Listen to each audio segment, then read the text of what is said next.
Hi guys! Dito pala tayo sa Green Hills and nakakita tayo ng mga old money for sale. Yung, ano to, 1 peso, 4,500. Series of 1941. Tapos ito yung 5 pesos. 7,500 din siya. Anong year to? Anong year? Sa taas, yung 1922. Ayun sa taas. Wow. Yung, hindi. Approved the presence of the Oo nga, 1922. Grabe, no? So, 7,500 or 5 pesos. Yung price, Oo nga, 8,500. ito din. 8.5. 8.5. Ano yan? 10 pesos. This is from 1922. Pinapalitan ng asawa kapag patay na. Pero ngayon, naglas ang mata ng asawa, pinapalitan na. Ito, so, ginawa na kayo. Galing sa akin. Yung mga ano na. Yung mga commemorative. Kawaba yun para sa laro, 1990. Yan. 1990. Bago yung pangalan ko yan. Ay, Kaya pinangalap na tayo niyan, 1990. Ito 1989, hindi ka pa. Ito, 89.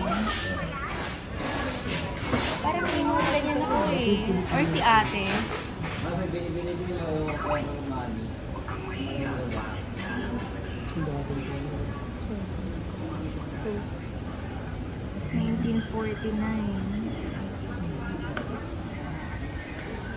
Five centavos. Ang Japanese government.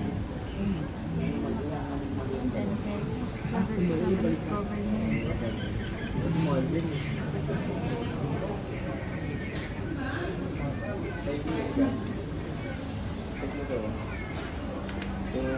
So, la B44444. Bakit? Puro 4.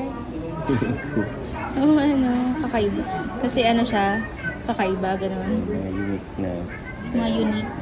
Ito yung mga points. Ayun, 500 pesos oh. Kay Pope. Ayun, oh. 500 peso ko. Meron palang nilabas na ganyan. Oo. Ito yung mga coins. So, halo-halo siya, US mo. May Guatemala, yun. Brunei, Philippines, Indochina. Philippines lang. Meron ako yung mga coins ng ano eh. Ina-appraise data nila yan or something. Depende sa ano siguro, no? Pero mas mahal yung mga commemorative. Hindi po sure. Yan. Dito tayo sa Green Hills. Nagbebenta sila dito na mga old money, old coins. Meron ding international.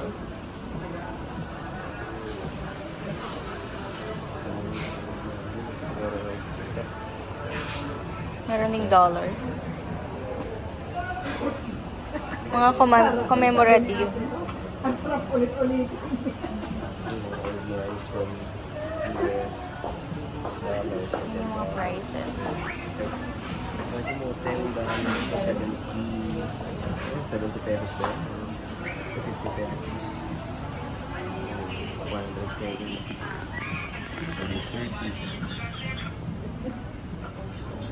Ito. $1 pesos yung 350 pesos na.